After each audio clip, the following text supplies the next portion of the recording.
Ultimate General American Revolution, a game I've been waiting for a long time, is finally getting released into early access. Developed by the famous Total War modder Darth Vader, known for his Darthmods on Empire, Napoleon, Shogun 2, and others, American Revolution is the next game in a series of indie titles that have been really impressive. It all started with a single battle with Ultimate General Gettysburg, developed into the awesome land battles with Ultimate General Civil War, and the epic naval games with Ultimate Admiral Age of Sail and Dreadnought. American Revolution is the next biggest title in the series, and I really mean it when I say this is big. At a time when I have a huge itch for more gunpowder era Total War style gameplay, American Revolution launching in the next month or so is an absolute dream come true. So today, we're going to look into everything from its awesome campaign map, its brilliant mechanics, and of course the signature battles. What we have here first and foremost is a sandbox strategy game featuring the epic historical period of the rebellion of the American colonies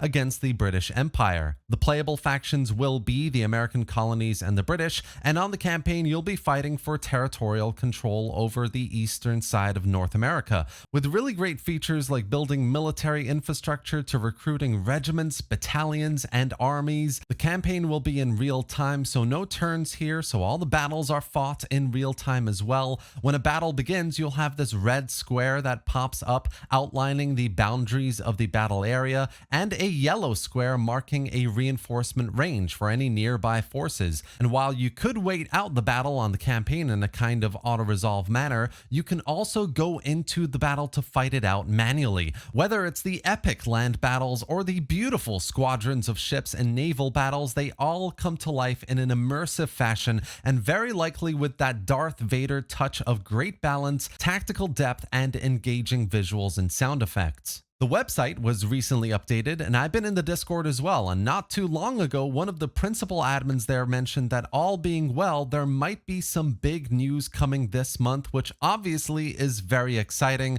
We've since seen lots of new channels be added into the Discord for things like bug reporting, voice chat, a roadmap, and feedback section, which all tells me the team is ramping up towards a public launch sometime very soon, probably into early access into the next couple months. It's not clear exactly what features or if all the features will be there in launch, but I imagine, as with previous games, everything will be here. So what we can expect from the campaign side of things at least is a pretty large map of the eastern seaboard of North America, with what looks like maybe roughly around 180 regions to fight over, both on land and of course around the coasts with naval battles. But from a land perspective, this is incredible, especially for what is essentially an indie developed game. The campaign will also have deep, meaningful management mechanics, so every city or town you own, for example, can be used as centers for food production, weapons manufacturing, naval shipbuilding, or ammo production. You'll have to spend resources that you gather with each region to build the relevant buildings, to build up your military infrastructure, as well as logistics, all to support the war effort, and that is awesome. I love it, especially as the Americans. It's not just going to be a game of recruit, fight, replenish, restock, fight, etc. This is going to be a true campaign experience in that you have to economically develop a foundation to continue fighting the British for independence, and vice versa, of course. We've got supply, equipment, and ammunition mechanics, so you'll have to produce all of this in your towns and then distribute them through various transport units and wagons that it looks like need to be in close proximity to your troops and need to be protected from enemy attack. You've got a variety of dynamic customization for unit weaponry, ammo, equipment, and artillery, all with their own individual roles in the battlefield, and I'm guessing through some sort of tech research or production development, you'll have access to better equipment as you progress in your campaign. So lots of exciting stuff in that department as well. There's also this stunning looking headquarters system in which historical generals you recruit can be managed in various ways and placed into roles of your military cabinet. You can spend resources or skill points to train them up in various ways to fit those roles. You can activate abilities specific to these roles as well, all while they are fielded in the battlefield, which, as you invest further and further into training them up, makes their survival even more important in your campaign. One of the most innovative and interesting features on the campaign that I've been thinking about for Total War for a long time now is this delayed communication mechanic and how it works with Fog of War. So while your army is entering a region that is under Fog of War, you'll start getting reports of where the enemy army is,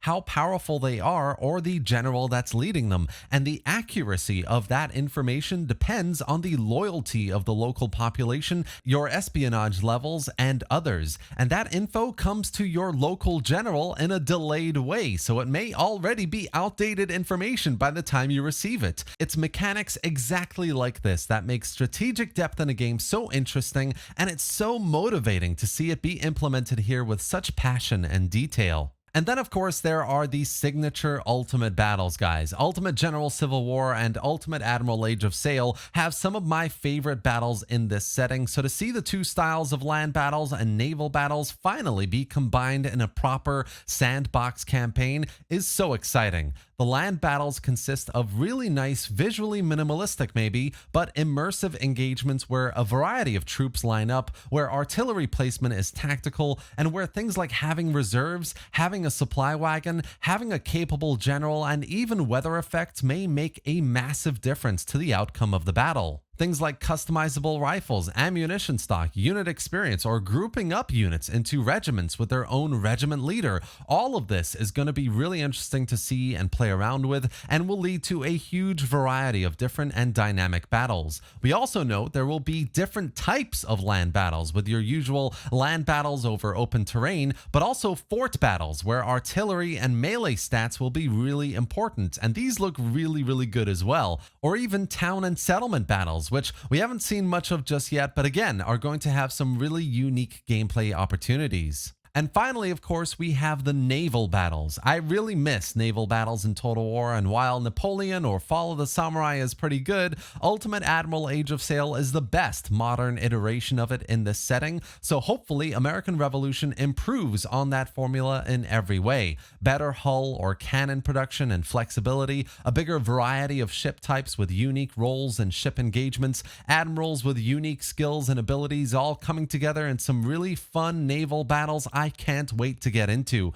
If Age of Sail is anything to go by, the naval battles here are going to be absolutely epic. And one of my favorite things about these Ultimate games I have to mention, of course, is the AI. Both in Civil War and in Age of Sail, the AI was intelligent enough to pose a challenge to give you a run for your money if you didn't have the right equipment or you didn't know how to maneuver your ships correctly, and you can get really punished for not engaging with the mechanics enough. So I imagine American Revolution will keep up that AI quality, hopefully both on the battles and in the sandbox campaign as well. Overall, I've been a long time follower of the series, loved what was done on the previous games, and I've been waiting eagerly for the arrival of American Revolution. With new channels on the Discord, with new videos being dropped there, including a detailed video on local battles and the headquarters mechanics, I think things are beginning to ramp up for a release, and we know for a fact that a big piece of news at the very least is being geared up for the end of the month, so hopefully in a couple of weeks' time. And that's it for today, guys. I saw this development recently and thought, what a great time to make a video about a game in a series I love. American Revolution looks really promising, some interesting campaign mechanics, the best of both worlds from Civil War and Age of Sail, all on a decent campaign map that will be strategic and really immersive. I've got really high hopes here, and fingers crossed we will find out more by the end of the month. I really hope you enjoyed this video and found it informative. If you did, give it a like and drop any thoughts or questions in the comment section below. I'd love to hear what you think about everything I've discussed here today. Subscribe for more strategy game content just like this and for more news on American Revolution. Thanks for watching, guys, and I'll see you next time.